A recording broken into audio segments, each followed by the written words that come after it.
তো আমি চান্দান করিয়ে নিয়েছি মাকে, আর এখন একটু চাম্পি করে দিচ্ছি। চাম্পি অনেকদিন পরে চাম্পি করা হয় না আমার মাকে, এই জন্য। আর দিদি সবসময় জাপ টাপ দিতে থাকে ঠান্ডা রাখার জন্য। মা কেমন লাগছে? ভালো?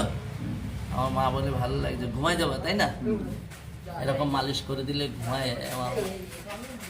তো মার আজকে নতুন সোয়েটার পরে কেমন লাগছে কমেন্ট করে জানিও।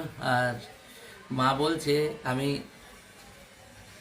অনেক দিন তেল লাগাই না, তাই বলছি। কিন্তু তেল দিদি মাঝে মাঝে দিয়ে দিত, কিন্তু আমার মতো এরকম চাম্পি করে তো দেওয়া হয় না।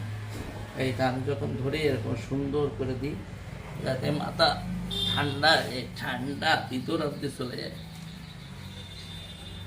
আমা একদম পুরো সেলুন স্টাইল, তাই না? সেই মজা। যত্ন করো, যত্ন, আর কিচ্ছু না, যত্ন।